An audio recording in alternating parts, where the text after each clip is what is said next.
Bonjour à tous et bienvenue dans cette nouvelle vidéo de Murders Explained dans laquelle je voulais revenir avec vous sur l'enlèvement d'une fillette de 10 ans qui s'est déroulée il y a de cela quelques décennies, et j'ai trouvé cette histoire sur un site où je vais généralement chercher les histoires qui s'appellent Medium et qui sera citée dans la barre d'infos si jamais ça vous intéresse, et j'ai trouvé celle-ci assez intéressante, un peu plus longue que les autres que j'ai l'habitude de traiter, surtout pour les disparitions, et je me suis dit qu'elle pouvait vous intéresser. C'est une histoire qui avait totalement bouleversé le pays à l'époque, et 30 ans plus tard, cette histoire n'est toujours pas résolue, ce qui laisse donc place à énormément de théories, donc j'espère qu'elle va vous intéresser et vous intriguer. Avant toute chose, si vous n'êtes toujours pas abonné à la chaîne, n'oubliez pas de le faire, c'est juste en dessous, c'est totalement gratuit et ça prend 2 secondes, ça nous soutient énormément. Et à la fin de la vidéo, n'oubliez pas de liker et commenter en nous disant ce que vous avez pensé de cette théorie. Ça fait bizarre de dire nous alors que je filme tout seul, mais si la vidéo n'est pas sortie, vous allez voir un duo très prochainement. Bref, tout ceci étant dit, je vais vous laisser là, je vais vous laisser vous asseoir confortablement, vous installer dans le noir et laissez-moi vous raconter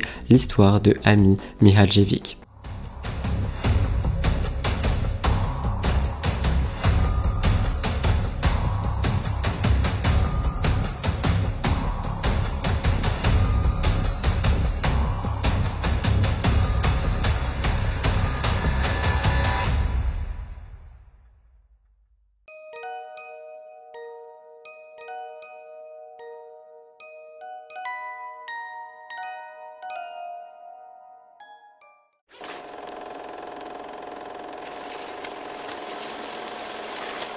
Amy Renée Mihaljevic est née le 11 décembre 1978 à Little Rock dans l'Arkansas. Ses parents s'appelaient Margaret et Mark, et c'est principalement Margaret dont on devra se rappeler pour la suite de cette vidéo. Elle avait aussi un frère aîné nommé Jason, et je vais vous en parler aussi un petit peu plus en détail plus tard. Au bout d'un certain moment, la famille décide de déménager, ils passent de l'Arkansas à l'Ohio et ils déménagent plus précisément à Bay Village. Amy n'est qu'une enfant, mais c'est une enfant qui est très indépendante, courageuse, qui est beaucoup extravertie, qui n'a pas peur d'aller au contact des autres, découvrir les choses, découvrir de nouvelles personnes. Donc c'est juste pour un peu vous citer sa personnalité. C'était vraiment quelqu'un qui, j'ai envie de dire, avait confiance en elle malgré son très jeune âge. Elle aimait la nature et les animaux, et plus précisément les chevaux. Elle était très intelligente à tel point où elle était dans le programme des surdoués de son école. Amy et Jason étaient à l'école ensemble, bien que Jason soit un peu plus âgé, donc il était dans une classe supérieure, mais les deux rentraient tous les jours à la maison avant que les parents rentrent du travail. Et d'ailleurs c'était pas vraiment quelque chose de rare dans les années 80,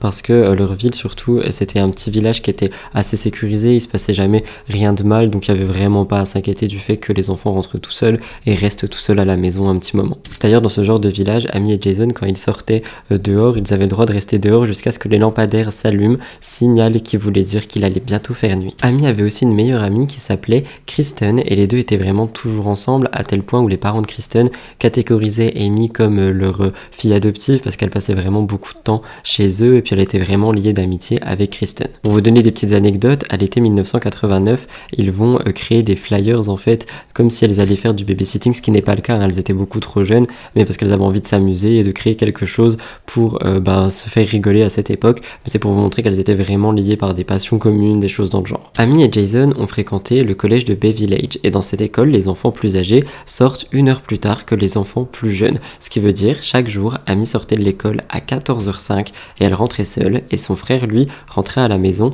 vers 15h05. Aucun des deux ne prenait jamais le bus pour rentrer, premièrement parce que l'école était très proche de la maison, mais d'autant plus parce que ils voulaient vraiment faire le trajet à vélo, c'était quelque chose qu'ils aimaient faire, mais du coup séparément.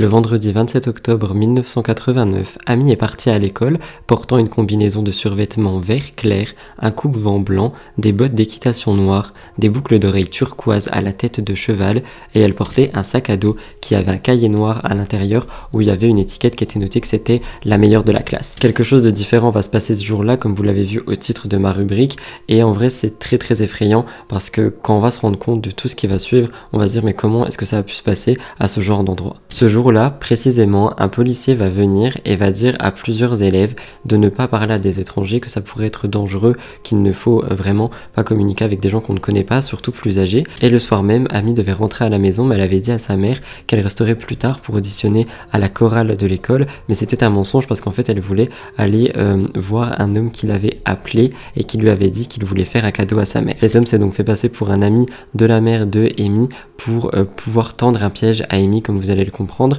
et par conséquent elle voulait pas le dire à sa mère parce que vu que c'était une surprise, il fallait à tout prix garder les choses pour soi. Mais Amy l'avait dit à ses amis, elle avait dit qu'elle recevait un appel, enfin plusieurs appels d'un homme assez étrange qui voulait faire une surprise à sa maman parce que il y avait une promotion ou je ne sais plus trop quoi dans leur travail, mais tout ceci n'était qu'un mensonge, mais c'était très très malin parce qu'il lui disait vraiment qu'il ne fallait pas prévenir sa mère, comme ça elle n'était au courant de rien. Donc ce fameux vendredi, après l'école, Amy et ses amis sont allés au centre commercial, ils ont déposé leur vélo dans le garage à vélo et ils sont allés au centre commercial Bay Square situé à Bay Village. Ils ont acheté de la crème glacée et suite à ça, Amy s'est dit que c'était peut-être possible d'aller rencontrer cet homme parce que la rencontre était très proche d'où elle était et le tout était aussi très proche de l'école, donc très proche de chez elle. Elle s'est dit, je peux aller rencontrer cet homme, chercher un cadeau pour ma mère et puis rentrer chez moi, l'air de rien. Quand l'affaire aura éclaté beaucoup plus tard, la mère d'Amy, Margaret, dira à des journalistes, etc., qu'elle avait toujours dit à sa fille de ne jamais parler aux inconnus, de ne jamais croire un inconnu ou quoi que ce soit, mais qu'elle pense que vu que c'était en rapport avec elle, donc la mère qui avait une surprise, un cadeau et tout ça, et qu'on sait qu'Amy voulait vraiment faire tout le temps plaisir à sa mère, elle l'a fait de bon cœur et c'est comme ça qu'elle a été piégée. On en revient au vendredi au centre commercial. Après le départ de ses amis, Amy est allée à côté d'un poteau lumineux entre 14h15 et 15h20 et elle a été approchée par le fameux homme. Les deux ont été vus par plein de témoins, ils ont eu une brève conversation et ensuite l'homme a réussi à attirer Amy dans sa voiture et c'est la dernière fois qu'elle a été vue vivante. Cet homme a été décrit comme quelqu'un qui aurait pu être son père, mais c'était pas son père parce qu'il était pas du tout dans cette région à l'époque. Et d'habitude, Amy et Jason devaient toujours appeler leur mère quand ils rentraient de l'école pour signaler que tout allait bien, etc. Et ce soir-là, Jason est rentré 1 heure plus tard que Amy, il s'est rendu compte qu'elle n'était pas là et il a donc appelé sa mère en lui disant elle est pas là et sa mère lui a dit qu'elle prenait l'audition là à la chorale et que c'est la raison pour laquelle elle rentrerait plus tard. Environ 30 minutes plus tard, on va recevoir un appel d'Amy disant qu'elle était à la maison et que tout allait bien, sauf que c'était absolument pas le cas et malheureusement à cette époque il n'y avait pas moyen de retracer les numéros, donc on n'avait vraiment aucune idée d'où venait cet appel. 2 heures plus tard, Margaret rentre, Amy n'est pas à la maison, donc elle a commencé à paniquer. Elle a appelé tous les amis du quartier, elle est allée chez les voisins, elle a fait le tour de la ville, elle est même retournée à l'école pour voir si Amy était toujours là. Quand elle est arrivée à l'école, Amy n'était pas là, mais son vélo y était. C'est à ce moment-là que Margaret a compris que quelque chose de vraiment pas forcément bon s'était passé. Et c'est la raison pour laquelle Margaret a communiqué tout ce qu'elle avait vu et tout ce qu'elle savait à la police.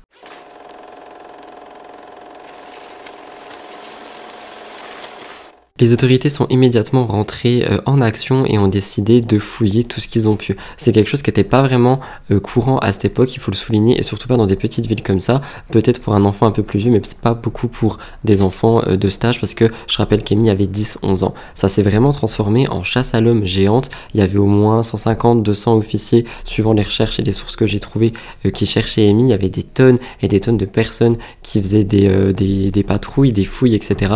pour essayer de trouver le moindre indice. Le FBI a même été contacté pour sa disparition. C'est d'ailleurs la plus grande recherche qu'il y a eu dans l'Ohio depuis 1951. Au final, c'est une des amies d'Amy qui va se rappeler des fameuses conversations avec l'homme mature, machin, etc. pour la surprise. Elle va prévenir sa mère et sa mère va appeler Margaret et la mettre au courant du fait qu'un homme aurait donc appelé Amy pour lui proposer de faire une surprise à sa mère. Margaret a appelé la police et a donné l'information et le lendemain, un autre appel est venu d'un autre ami d'Amy avec exactement la même histoire. Donc tous les amis autour d'Amy commençaient à se réveiller et à se dire qu'il y avait peut-être un problème avec ces appels. À ce moment-là, la police avait donc une théorie qui est celle qu'on comprend tous, que cet homme a forcément kidnappé Amy, mais on savait pas qui il était, on savait absolument pas pourquoi est-ce qu'il a fait ça et on savait surtout pas du tout où il l'aurait emmené. Et je rappelle qu'on est dans les années 1980-1990, donc les technologies n'étaient pas les mêmes qu'aujourd'hui et c'était beaucoup plus compliqué de retracer quelqu'un. Ils n'avaient pas de traces téléphoniques, ils n'avaient pas de dossier concernant les appels téléphoniques,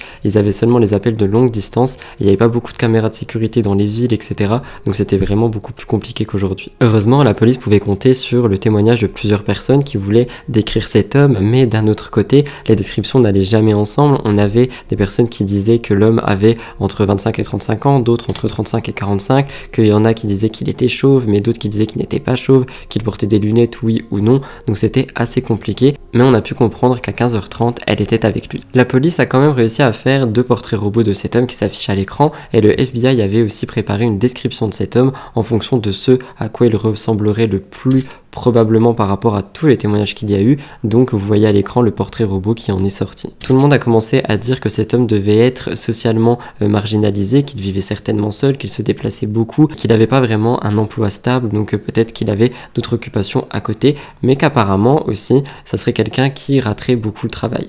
J'ai trouvé ça sur différentes sources, mais moi je vous pose la question, je sais pas trop comment est-ce qu'on arrive à se dire ce genre de choses si on n'arrive même pas à savoir qui il est.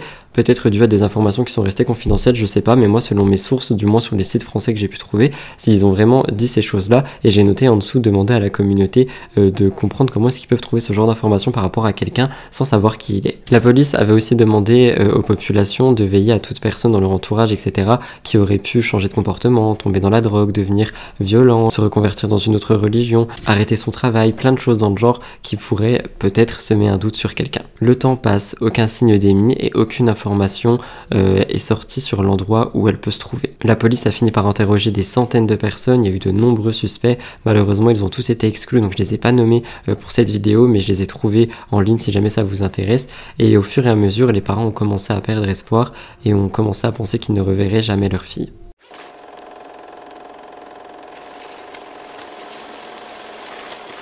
Le 8 février 1990, le corps d'Amy a été retrouvé dans un champ près de la route à côté du County Road dans le comté rural d'Ashland dans l'Ohio. Une autopsie a été effectuée assez rapidement et il a été très vite diagnostiqué et déclaré qu'Amy a été tuée quelques heures après son enlèvement et que la cause du décès aurait été plusieurs coups de couteau et un traumatisme crânien. Beaucoup ont aussi pensé qu'elle aurait pu être agressée sexuellement parce qu'il y avait du sang dans ses sous-vêtements, mais malheureusement ça n'a pas pu être prouvé. Le tueur a également pris plusieurs choses concernant Amy, donc ce qu'elle portait comme trophée. On vous a déjà expliqué pourquoi dans beaucoup de vidéos de tueurs en série, ce sont des trophées pour eux pour revivre le meurtre.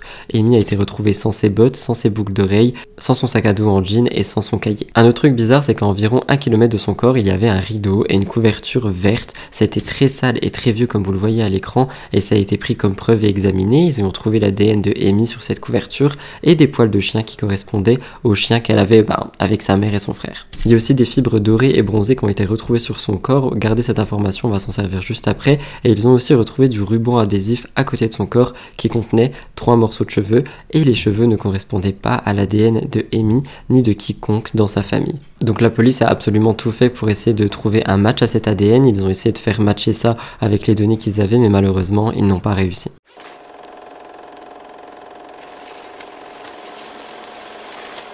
En 2006, la police a publié des informations au public indiquant que d'autres filles du même âge d'Amy avaient reçu d'étranges appels téléphoniques d'un homme non identifié et c'était à peu près le même mode opératoire. On proposait de faire un cadeau à un des parents comme surprise, les inviter pour faire du shopping ensemble, etc. Donc ça ressemble comme 2 gouttes d'eau à ce que Amy a subi, mais heureusement aucune fille n'a accepté d'aider cet homme, pas comme Amy, et on sait pas combien, on sait pas quand exactement la police a eu cette information, mais ils l'ont déclaré en 2006. La police a aussi déclaré que chaque fille que l'homme a appelée avait visité le Lake Erie Nature and Science Center, et que en gros vous savez à l'intérieur quand vous rentrez, vous enregistrez vos noms, vos numéros de téléphone, etc.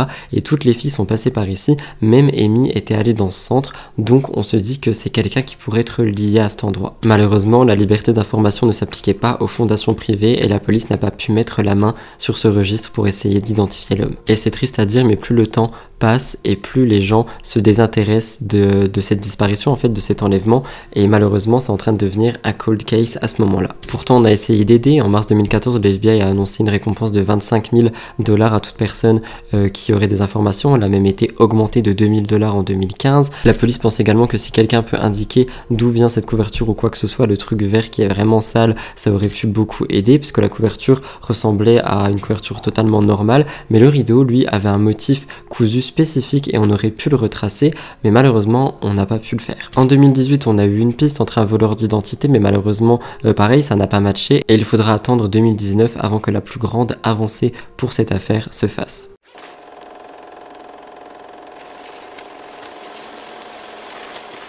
C'était le 31e anniversaire, j'aime pas trop ce mot mais c'est ce que je lis partout, de la découverte du corps d'Amy, et une femme qui a voulu rester anonyme a appelé la police pour leur dire que son ex-petite amie, Dean Runkle, était un suspect potentiel et très probablement le meurtrier de Amy. Elle a donné sa description à la police, elle a expliqué que son comportement était inhabituel le soir où elle a été enlevée. Elle a aussi dit qu'ils habitaient à environ 2 km de Bay Village Square, donc l'endroit où Amy a disparu, qu'ils travaillaient dans cette région mais qu'il y avait aussi de la famille, qu'il avait aussi une nièce qui était dans la même classe que Amy. Ça commence à faire beaucoup, non? Elle a expliqué que Dean n'était pas rentré du travail le soir où elle a été enlevée, ce qui est très différent de ses habitudes. Il l'avait également appelé vers 22h et lui avait demandé s'il avait un alibi pour la disparition d'Amy. Elle avait aucune idée de quoi il parlait, donc elle s'est dit mais de what the fuck, de quoi tu me parles? Et j'ai envie de vous dire comment est-ce que lui aurait pu savoir pour le meurtre si il n'était pas le tueur à ce moment-là. Dean avait aussi une ancienne voiture de couleur dorée, donc ça peut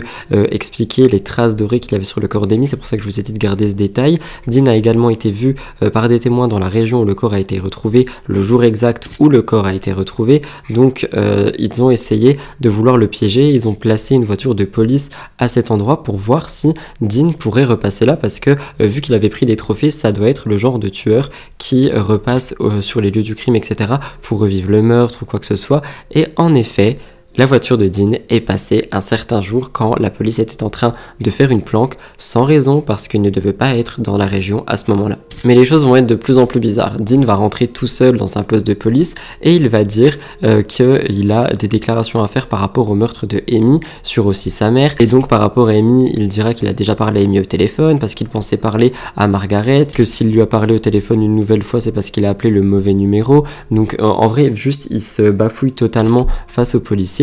Mais il va dire aussi à la police qu'entre les années 89 et 90, il était dans des années très très sombres de sa vie. La police va lui poser des questions parce que du coup son véhicule peut concorder avec celui qui a enlevé Amy, où il était le soir-là, etc. Et à chaque fois il dira « Je ne sais pas quelle aurait été la situation si j'étais impliqué ». Personne ne sait ce que cette phrase signifie, même dans toutes les recherches que j'ai fait, donc c'est peut-être pour dire qu'elle était dans sa voiture ou peut-être qu'elle ne l'était pas, juste il essaye de brouiller les pistes. C'était très très clair qu'il jouait avec la police, surtout quand on lui a demandé si son ADN pouvait être sur la scène du crime ou quoi que ce soit, et il avait dit « Il est possible que mon ADN soit sur certains éléments de la scène du crime, mais si c'est le cas, c'est peut-être parce que quelqu'un l'a mis là-bas ». La police en a eu marre, donc au bout du 2e jour d'interrogatoire, ils lui ont demandé de passer un test polygraphe et ils lui ont fait faire des tests ADN. Le test polygraphe il a échoué, mais je rappelle que ça peut pas être pris comme preuve étant donné que ce sont juste des tests basés sur des réactions humaines, etc. Donc ce sont pas des choses qui sont prises comme preuve, mais il a quand même échoué ce test, faut quand même le souligner, et la police a fini par réussir à avoir un mandat pour pouvoir fouiller les affaires de Dean. Ils ont pris certaines affaires comme preuve, mais malheureusement je peux pas vous les divulguer parce qu'ils n'ont jamais rendu ça public. En fin de compte, Dean n'a jamais été arrêté parce que manque de preuves et il a aujourd'hui 65 ans. La police pense toujours que c'est cette piste-là qui est la plus à privilégier, mais ils essayent de trouver des preuves en fait pour pouvoir arrêter cet homme ou alors celui qui est responsable de l'enlèvement de Amy, pour essayer d'obtenir justice pour la famille parce qu'ils ont quand même perdu leur fille, ça fait maintenant plus de 30 ans et ça n'avance pas. De plus, malheureusement, Margaret, la mère, est décédée en 2001 à l'âge de 54 ans parce qu'elle a eu un diagnostic de lupus. Finalement, le dernier update sera en 2022 au mois d'octobre. Un détective qui était assez important dans cette affaire affirme qu'une nouvelle preuve concernant le meurtre d'Amy a été donnée à un laboratoire pour d'autres tests ADN. Les détectives de Bay Village ne veulent pas donner plus de détails à ce sujet parce qu'ils veulent d'abord avoir les résultats, etc. Ils disent qu'il faudrait 4 mois pour obtenir ces résultats. Les nouvelles étaient en octobre 2022, donc plus 4 mois, peut-être qu'on en aura dans quelques temps parce que pour le moment, cette vidéo s'arrête là.